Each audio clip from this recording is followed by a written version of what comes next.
이 시간 하나님께서 우리에게 주시는 말씀은 창세기 13장 14절에서 18절 말씀입니다. 제가 가진 구약성경 16면 창세기 13장 14절에서 18절 말씀입니다.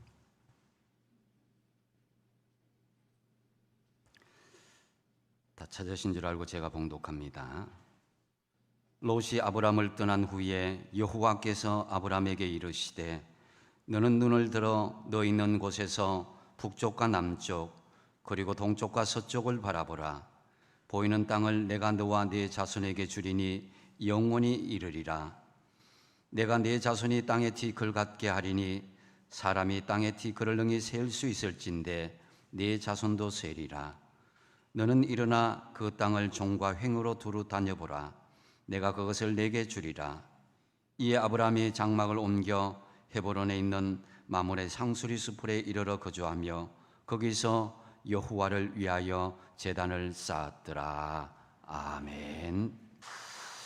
잠시 기도하겠습니다. 찬양 가운데 임재하신 주님, 이제 말씀 가운데 임재하기를 기대하며 나아갑니다. 성령께서 말씀하시고 말씀으로 새롭게 하여 주시옵소서. 예수님의 이름으로 기도하옵나이다. 아멘. 여러분, 지난 한 주간도 주님 안에서 평안하셨습니까? 서로 앞뒤 좌우로 반갑고 기쁜 마음으로 인사 나누고 교제 나누겠습니다. 잘 오셨습니다. 반갑습니다. 사랑합니다. 축복합니다. 감사합니다. 오늘 말씀을 생각하며 따라하겠습니다. 눈을 들어 동서남북을 바라보겠습니다. 아멘. 사람은 무엇인가를 바라보며 살아가고 있습니다. 어렸을 때는 부모를 바라보면서 살아가다가 나이가 들면서 자식을 보면서 살아갑니다. 누구를 바라보며 살아간다는 것은 바라보는 대상에 대한 희망과 기대를 걸고 살아간다는 의미이기도 합니다. 여러분은 지금 무엇을 가장 바라고 기대하며 살아가고 있습니까? 본문에 등장하는 아브라함도 그 조카 롯도 바라본 것이 있었습니다. 그런데 보는 내용이 달라도 너무 달랐기에 그들의 삶은 극명하게 다른 결과를 낳고 말았습니다. 아브라함은 나이 75세였대 하나님으로부터 부름을 받았는데요. 그때에 고향 친척 본토 아비집을 떠날 때에 조카 롯도 같이 동행하면서 떠났습니다. 그런데 세월이 흘러서 재산이 늘어나자 아브람과 롯의 목자들 사이에 서로 목초지를 가지고 다툼이 일어나서 갈등이 생기기 시작했습니다. 오늘날 또 예수 믿는 사람끼리 싸우게 되면 세상 사람들이 보는 것이 좋지 않기 때문에 아브라함도 이러한 판단을 했던 것 같습니다. 하나님을 믿는 자녀들끼리 이렇게 다투는 것은 좋지 않다라고 판단을 하고 롯에게 9절에 이렇게 제안을 합니다. 내 앞에 온 땅이 있지 아니하냐? 나를 떠나가라. 내가 좌하면 나는 우하고 내가 우하면 나는 좌하리라 그랬습니다. 먼저 우선순위를 조카 롯에게 준 것이죠. 그때 롯은 그래도 삼촌 이제까지 저를 키워주셨는데 라는 그런 말 한마디 없이 물이 많아 보기 좋고 살기 좋아 보이는 요단 동편을 택하게 됩니다. 결국 아브람은 황량한 땅 서편을 취하게 되었습니다. 그래도 조카라고 열심히 먹여주고 키워줬는데 이제 와서 삼촌의 은혜를 모르고 자기 좋은 길을 택하는 조카를 보면서 한편으로는 여러분 삼촌인 아브람의 입장에서 마음이 착잡하고 허전한 마음이 충분히 있었을 것이다 추측할 수 있습니다. 바로 이때 하나님께서 아브람에게 나타나셔서 하신 말씀이 너는 눈을 들어서 동서남북을 바라보라 이렇게 말씀하셨습니다. 과연 눈을 들어 바라보라는 말씀의 영적인 의미가 무엇이겠습니까? 먼저 눈을 들어 보라는 것은 육적인 것을 끊고 영적인 것을 보라라는 그런 의미가 있습니다. 본문 14절에 보니까 롯이 아브라함을 떠난 후에 여호와께서 아브라함에게 이르시되 너는 눈을 들어 너 있는 곳에서 북쪽과 남쪽 그리고 동쪽과 서쪽을 바라보라고 말씀합니다. 롯이 아브라함을 떠난 후에 그때 하나님께서 눈을 들어 동서남북을 바라보라고 말씀하시는데요, 여기에서 롯이 아브라함을 떠난 후에라는 부분이 있습니다. 이 떠난 히브리어 파라드라는 히브리어 뜻은 분리하다, 어그러지다, 끊다라는 그런 의미가 있습니다. 그래서 롯이 아브라함을 떠난다고 하는 히브리어 파라드는 스스로 능동적인 결과에 의해서 끊어지지 아닌 어쩔 수 없이 분리될 수밖에 없는 이 수동태를 취하고 있습니다. 이를 직역으로 표현하면 조카 롯이 어쩔 수 없이 아브라함과 분리되고 끊어질 수밖에 없었다라고 해석할 수 있습니다. 롯은 육신의 생각을 가지고 있었고 아브라함은 영의 생각을 가지고 있었기 때문에 서로가 하나가 될 수가 없었습니다. 물론 재산이 늘은 것도 있지만은 근본적으로는 바라보는 시각이 달랐습니다. 서로 마음이 어그러졌기 때문에 함께 할 수가 없었던 것이죠. 그래서 서로 분리되어 끊어지게 되었고 롯은 소돔으로 갔고 아브라함은 가나안 땅에 남게 된 것입니다. 이 조카 롯은 육적인 것을 바라보니까 육적인 것을 선택하였습니다. 10절 그 앞서에 보면은 이에 롯이 눈을 들어 요단들을 바라본 즉 여호와의 동산 같고 애굽 땅과 같았더라고 말씀합니다. 이게 무슨 말입니까? 이 롯의 눈에는 너무나 눈에 보이는 것이 좋아 보였다는 것입니다. 여호와의 동산 같았고 애굽 땅처럼 비옥하게 보였던 것입니다. 그곳에 가면 가축을 먹일 풀이나 물이 풍부하기 때문에 금방 부자가 될 것처럼 여겨졌습니다. 우리나라로 말하면 강남의 아주 노른자 땅을 생각할 수 있겠죠. 롯이 택한 곳은 물이 있고 숲이 있고 아름다운 곳, 문화가 발전하고 사람들이 모여 사는 정말 살기 좋은 곳이었습니다. 세계 4대 문명 발상지도 이처럼 다 강을 끼고 있는 공통점이 있습니다. 이집트 문명이 나일강에 있었고 메소포타미아 문명의 유브라테스 강과 티그리스 강, 그리고 인더스 문명의 인더스 강, 황하 문명의 황하강, 다 강을 끼고 있었습니다.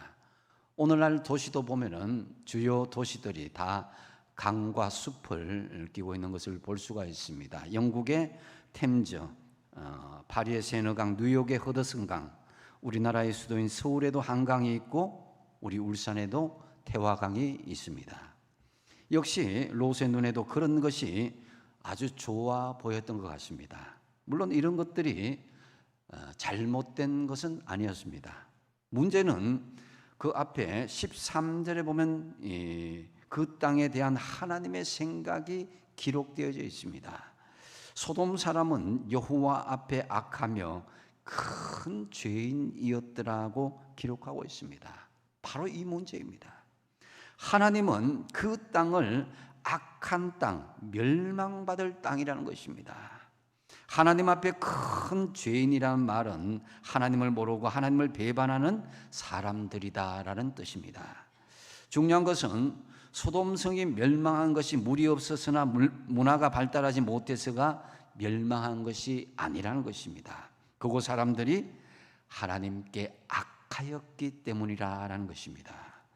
바로 하나님을 알지 못하는 무지한 백성들이었습니다. 그런 동네에 살았던 사람들, 타락한 문화와 타락한 도시에 살았던 사람들 모두가 다 멸망을 하고 말았습니다. 바로 이것이 문제입니다. 롯은 하나님을 향한 영적인 시각을 가지지 못했던 것입니다. 하나님은 그 땅을 죄악의 도성, 멸망받을 곳이라고 말하는데요, 롯은 그 땅을 여호와의 동산 같고 애굽 땅처럼 여겼던 것입니다. 롯은 바로 이러한 영적인 시각을 가지고 바라보지 못했던 것이죠. 롯은 재산만을 생각하고 자신 욕심을 채우는 것, 또 삼촌 아브라함과의 관계보다도 더 중요하다고 여겼고, 무엇보다도 하나님보다도 세상을 택한 이런 영적인 무지함의 결과가 이 재앙을 낳고 말았던 것입니다. 반면에 아브라함의 입장에 보면은 참 마음이 아프고 좀 불쌍한 그런 마음이 듭니다. 그래도 피부치라고 의지하고 믿고 잘 살게 해 주었는데 배은망덕하게도 삼촌의 마음을 섭섭하게 하고 좋은 땅을 차지해 버리고 나갔기 때문입니다. 그런데 여러분, 아브라함에게는 이것이 하나님의 은혜요 축복으로 이어졌다는 것이 중요합니다. 여러 가지 이유 중에서 아브라함은 어쨌든 세상 문화와 쾌락과 우상이 가득한 소돔성이 아닌 약속의 땅 가나안 땅에 거주하게 되었다는 것입니다. 여러분, 예수 믿는 것 때문에 이런 것이 있다고, 또 아픔을 겪는 것이 있다고 너무 섭섭해하거나 슬퍼하지 마시기 바랍니다. 특히 요즘같이 코로나 상황에서 교회 다닌 것 때문에, 손해 본 것 때문에 속상해하지 마십시오. 아브라함의 결론은 하나님께서 책임져 주시는 것이었습니다. 왜입니까? 끝까지 영적인 것을 바라보고 하나님의 땅 가나안 땅에 거주하였기 때문입니다. 겉모양한 교회에 왔다 갔다 하는 것이, 여러분, 교회 다니는 것이 중요한 것이 아니라 정말 중요한 것은 우리가 예수 믿기 전에 육적인 것을 다 끊어버리고 육적인 것을 추구하는 것을 다 단절해버리고 영적인 것을 추구하며 바라보는 믿음의 결단이 있어야 할 것입니다. 그래서 예수님은 마태복음 6장 24절에 이렇게 말씀합니다. 한번 찬찬히 읽어보겠습니다. 시작. 한 사람이 두 주인을 섬기지 못할 것이니 혹 이를 미워하고 저를 사랑하거나 혹 이를 중히 여기고 저를 경히 여김이라. 너희가 하나님과 섬기지 못하느니라. 아멘. 하나님과 재물, 세상 문화와 우상을 겸하여 섬길 수 없다라고 말씀합니다. 겉보기에 소돔은 하나님의 동산 같고 아주 기름진 땅 같았습니다. 하지만 그 결과를 보십시오. 철저하게 멸망하는 그 자체였습니다. 아담과 하와가 육신의 눈으로 선악과를 보았을 때도 먹음직하고 보암직하다 그랬습니다. 그러나 지혜롭게 할 만큼 탐스러운 그것을 먹음으로 그들은 하나님과 멀어지는 최대의 비극을 겪고 말았습니다. 지금 우리의 영적인 은혜를 방해하는 육적인 것이 있습니까? 그것이 있다면 과감하게 끊어버리는 결단을 하시기 바랍니다. 그래야 영적인 시각이 열리고 영적인 영안이 열리게 되는 것입니다. 롯과 같은 세상 문화를 즐거워하고 쾌락과 우상을 끊어버리지 않는다면 결국 망할 수밖에 없습니다. 참으로 영적인 것을 바라보심으로 하나님의 약속을 성취하는 저와 여러분 되시기 바랍니다. 그 다음에 눈을 들어 보라는 것은 미래를 확고한 믿음으로 바라보라는 의미입니다. 15절 말씀에 보니까 보이는 땅을 내가 너와 내 자손에게 주리니 영원히 이르리라고 말씀합니다. 이것은 육적인 땅일 수도 있지만은 궁극적으로는 영원한 천국을 상징하고 있습니다. 하나님이 영원한 천국까지 우리에게 약속해 주시는 말씀입니다. 위를 바라보는 것은 믿음이 있어야 합니다. 믿음의 주여 또 온전케 하신 이인 예수를 바라보시기 바랍니다. 나의 한계를 느끼고 답답하고 실망스러울 때에 눈을 들어서 믿음으로 주님을 바라보는 우리의 믿음의 결단에 있어야 될 것입니다. 골로새서 3장 1절 2절 말씀 다시 한번 읽어보겠습니다. 시작. 그러므로 너희가 그리스도와 함께 다시 살리심을 받았으면 위의 것을 찾으라. 거기는 그래서 하나님 우편에 앉아 계시느니라. 위의 것을 생각하고 땅의 것을 생각하지 말라. 아멘. 오늘 이 말씀 가운데서도 하나님께서는 위의 것을 생각하고 땅의 것을 생각하지 말라 하면서 확고한 믿음으로 위를 바라보라고 말씀하시는 것이죠. 롯은 삼촌 아브라함과 헤어져서 겉보기에는 화려하게 발전한 듯 보였고 그런 성공 가드로 달릴 것 같았던 소돔으로 나아갔죠. 한때는 많은 돈과 명예를 얻을 것 같았지만은 결국 얻은 것보다는 잃은 것이 훨씬 더 많았습니다. 그의 아내와 딸들은 그 죄악된 세상에 푹 빠져서 도무지 헤어나올 수 없을 정도가 되었습니다. 롯 자신도 거의 하나님을 잊어버릴 뻔했습니다. 그 결과 롯의 처는 소금 기둥이 되었고 사위는 불타 죽었고 집과 재산도 다 불타버리고 과부가 된 딸들은 깊은 죄에 빠지게 되었던 것입니다. 세상에는 여러분 믿을 만한 것이 알고 보면 별로 없습니다.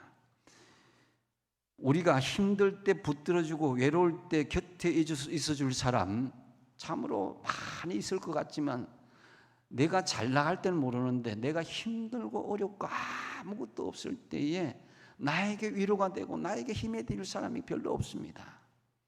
우리가 세상에 많은 사람들 심지어 가족과 이웃은 사랑할 대상이지만은 그들을 너무 하나님 이상으로 믿지 말라는 거예요. 그들을 사랑하고 품어주지만은 기대하는 그런 것이 오히려 더 많아지면 실망이 많아질 것입니다. 그래서 오히려 우리는 미래에 대한 확고한 믿음으로 주님을 바라보는 그 믿음이 있어야 됩니다. 철석같이 믿었던 사람에게 배신당하는 것이 흔히들 우리 삶 가운데 있는 것을 볼 수 있지 않습니까? 그러기에 우리의 미래를 확고한 믿음으로 주님을 바라볼 수 있는 그 마음이 있어야 됩니다. 끝까지 우리의 미래에 대한 확고한 믿음을 가지고 우리가 주님을 바라봐야 되는데요. 우리가 만약에 한쪽 눈으로는 주님을 바라보고 한쪽 눈으로는 세상을 바라보면은 정신이 없어집니다. 그러다 보면은 이것도 믿고 저것도 믿고 하다 보면은 오히려 나중에 더 잘못된 시험에 빠지고 어려움에 겪게 되는 것입니다. 지금 마음에 원망이나 질투, 비난이나 교만, 낙심이 있다면은 믿음으로 온전히 주님을 바라보지 못했기 때문입니다. 물 위로 걸어오시는 예수님께 베드로가 말합니다. 만일 주님이시거든 나를 명하사 물 위를 좀 걷게 하소서 그랬습니다. 그래서 예수님께서 오라 그렇게 말씀하시잖아요. 물 위로 걸어갈 때 막 이렇게 나아갔는데 그는 가다가 바람을 보고 또 파도를 보면서 물에 빠지고 말았습니다. 즉시 소리를 질렀습니다. 주님 나를 살려주십시오. 예수님께서 손을 내밀어 베드로를 잡아주시며 하신 말씀이 믿음이 적은 자여 왜 의심하였느냐 그랬습니다. 베드로는 주변을 보다가 물에 빠진 것입니다. 이것저것 다 살피게 되면 믿음은 온데간데 없어지고 어느 날 순간에 세상의 악한 것에 휩쓸려서 어찌할 수 없는 지경이 될 수도 있다는 것입니다. 왜 우리가 절망을 합니까? 우리 자신을 너무 자신하기 때문이고 주변 환경에 대해서 너무 의지하는 그런 모습이 있기 때문이 아닙니까? 미래에 대한 확고한 믿음을 우리가 가지고 주님을 바라보시는 저와 여러분 되시기 바랍니다. 예수님께서 부활하신 후에 베드로에게 찾아와 묻습니다. 3번이나 부인한 베드로 그에게 네가 나를 사랑하느냐? 예 사랑합니다. 네가 나를 사랑하느냐? 예 사랑합니다. 3번째로 네가 나를 사랑하느냐 할 때에 예수님께서 아시잖아요 하면서 그 사랑을 차마 고백하지 못합니다. 그래서 예수님께서 하신 말씀이 그래 내 양을 먹이라 이렇게 말씀하셨는데 그런데 그 다음 베드로의 행동을 보면 좀 이상합니다. 예수님, 그런데요, 요한이는 어떻게 되겠습니까? 이렇게 묻습니다. 그래서 베드로는 믿음으로 확고한 그 주님을 바라본 것이 아니라 또 두리번 거린 것입니다. 요한이는 어떻게 될까? 나는 주님을 위해서 내가 원하지 않고 그런 곳으로 띄우고 데리고 간다 그랬는데 요한이는 어떻게 될까? 그래서 주님은 엄히 베드로를 책망하십니다. 왜 다른 사람을 쳐다보느냐? 그래, 네가 요한은 내가 재림에 올 때까지 편안하게 살게 한다면 나를 따르기를 그만두겠다는 것이냐? 왜 이 중요한 순간에 사람을 바라보느냐? 요한이 어떻게 되든지 간에 내게 무슨 상관이 있느냐? 너는 나를 따르라, 이렇게 말씀하신 것이죠. 여러분, 눈을 들어 믿음으로 주님만을 바라보는데 세상을 두리번두림하는 그런 우왕좌왕하는 모습이 없길 바랍니다. 의지할 것도 못 되는 사람도 의지하지 마시고 믿을 것도 못 되는 주변 환경도 의지하지 마십시오. 주님을 믿음으로 바라보시고 살아계신 주님을 온전히 의지하시고 바라보시기 바랍니다. 오늘 본문 16절 말씀에 보니까 내가 네 자손이 땅의 티끌 같게 하리니 사람이 땅의 티끌을 능히 세울 수 있을진데 네 자손도 세리라고 그랬습니다. 15절에는 땅을 약속해 주시고 16절에는 많은 자손을 약속해 주셨습니다. 땅의 티끌같이 많게 해주겠다는 거예요. 여기서 내가 하리니라는 그 말이 있습니다. 이 주어 부분에서 히브리어 숨이란 말인데요, 이 말은 두다, 지명하다, 놓다, 정하다, 확립하다라는 그런 의미, 여러 가지 의미가 있습니다. 그래서 하나님께서 아브라함의 자손을 티끌같이 많게 정하고 확정한다는 거예요. 하나님이 마음을 정하시면요, 누구도 막을 수가 없습니다. 하나님이 이렇게 아브라함의 자손을 많게 하셔서 가나안 땅을 허락하시고 자손에게도 확실하게 하나님께서 약속을 해주셨습니다. 하나님께서 직접 가나안 땅에 아브라함의 후손들이 살아갈 수 있도록 계속해서 관여하시고 자손이 많아지도록 하시겠다는 것입니다. 이만한 확고한 약속이 어디 있겠습니까? 그 확고한 약속을 정말 믿음으로 바라보는 시각이 우리에게도 있어야 될 것입니다. 이거는 먼 과거의 이야기가 아니라 오늘 지금 현재 내게 주어진 확고한 믿음은 동일시하게 적용되어야 되는 것입니다. 그래서 여러분, 하나님께서 우리에게도 천국을 허락하셔서 내가 그곳에 들어가기까지 계속 주관하시고 인도해 주시고 또 확립해 주시고 흔들리지 않게 해주겠다, 이 말씀인 거거든요. 그래서 여러분, 지금 우리의 현실은 결코 우리 힘으로는 헤쳐나갈 수 없는 많은 난관들이 있습니다. 하지만 코로나와 질병과 여러 가지 예상치 못한 고난에도 절대로 여러분 흔들리지 마시기 바랍니다. 끝까지 우리의 미래를 책임지고 인도하시는 하나님을 확고하게 바라보시며 나아가시기 바랍니다. 그다음 세 번째로 눈을 들어보라 하는 것은 일어나 행동하라라는 말씀입니다. 17절 말씀에 같이 한번 읽어보겠습니다. 시작. 너는 일어나 그 땅을 종과 횡으로 두루 다녀보라. 내가 그것을 내게 주리라. 아멘.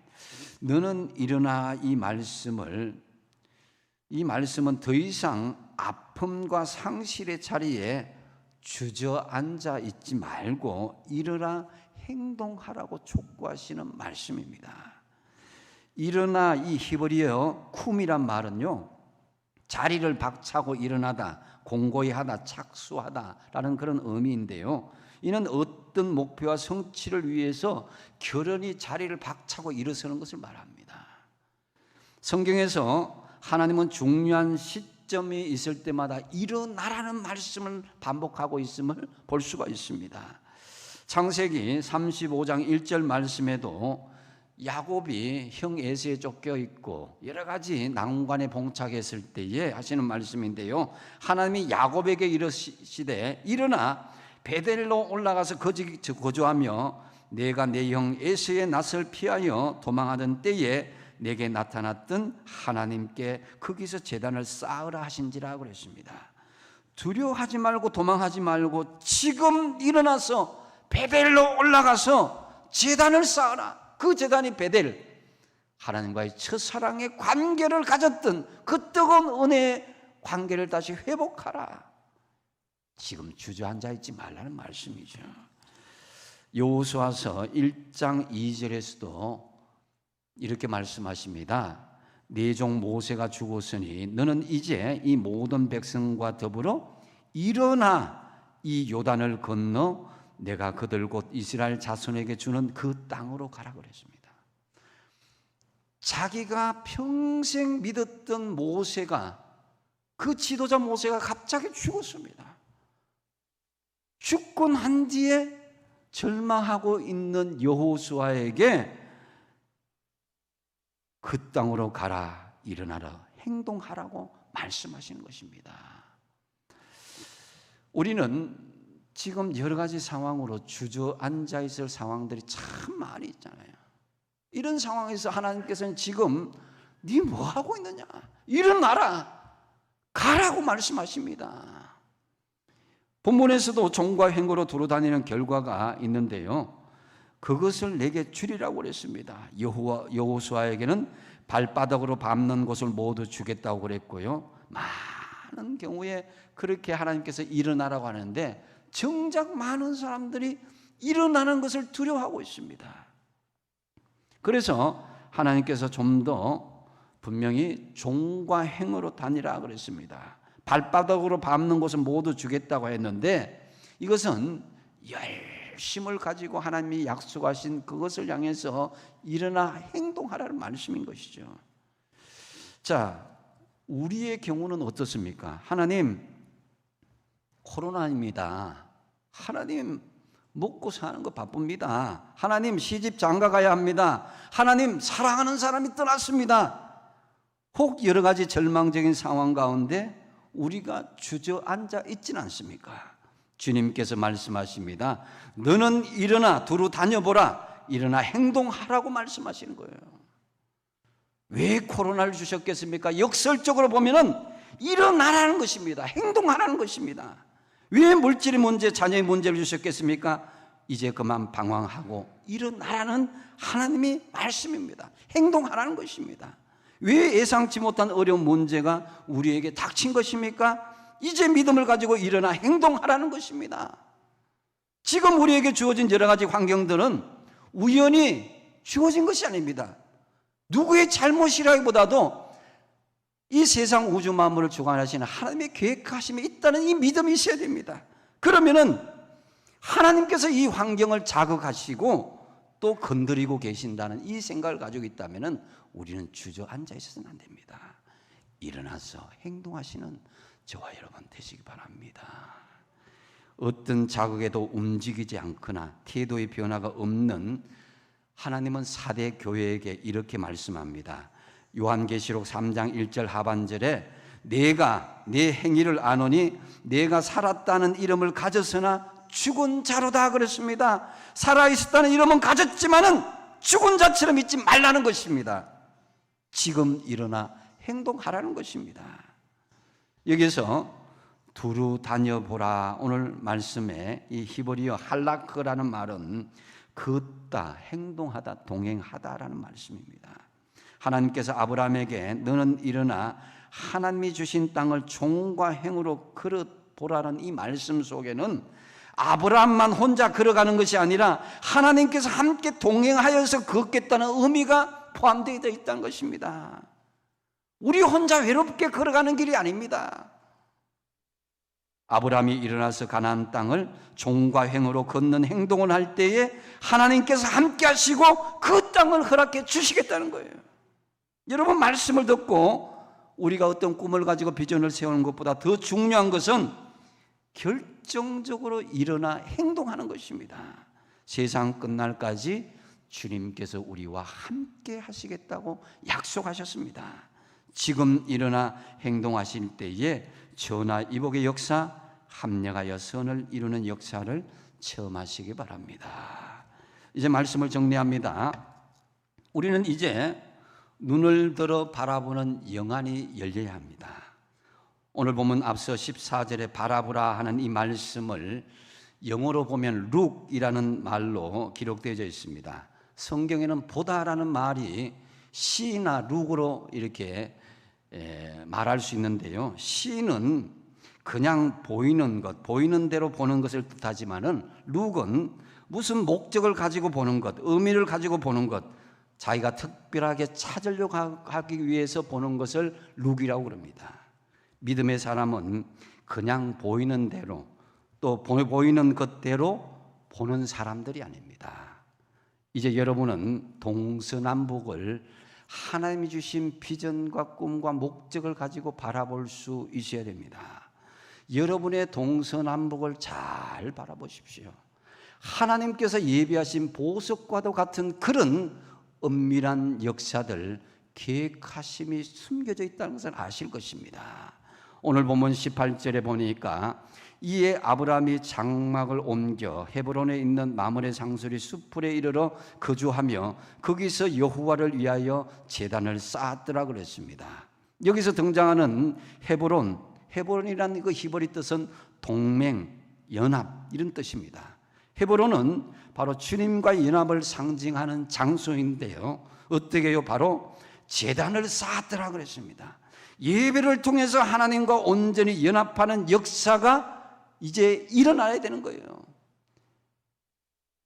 눈을 들어 바라보라는 최종적인 방점은 예배를 통해서 하나님과 연합하는 그런 역사가 일어날 때에 그게 놀라운 하나님의 열매가 맺혀지게 되는 것입니다.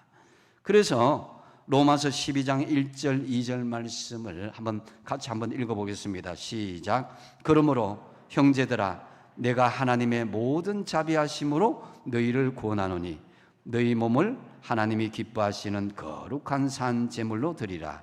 이는 너희가 드릴 영적 예배니라. 너희는 이 세대를 본받지 말고 오직 마음을 새롭게 함으로 변화를 받아 하나님의 선하시고 기뻐하시고 온전하신 뜻이 무엇인지 분별하도록 하라. 아멘. 지금 우리의 모든 삶의 현장이 하나님과 온전히 연합을 이루는 삶의 제사, 삶의 예배를 실천하는 장을 만들어 나가시를 축복드립니다. 그래서 참으로 오늘 주신 말씀대로 눈을 들어 바라보는 신앙, 육적인 것을 끊어버리고 영적인 시각을 가지고, 그리고 미래에 대한 확고한 믿음을 가지고, 그리고 일어나 행동하심으로 하나님과 온전한 연합을 이루는 주님이 기뻐 받으시는 예배의 삶으로 이어지시는 저와 여러분의 삶이 되시기 바랍니다. 기도하겠습니다. 아버지 하나님, 오늘 주신 말씀 저희들 받습니다. 여러 가지 어렵고 힘든 가운데 있는 저희들이지만 오늘 주신 말씀대로 영적인 눈을 들어서 미래에 대한 확고한 믿음으로 일어나 행동하는 신앙으로 오늘 주신 말씀대로 온전한 제사의 삶, 예배의 삶이 저희들의 삶의 현장에 풍성하게 이어지게 하여 주시옵소서. 예수님의 이름으로 기도하옵나이다. 아멘.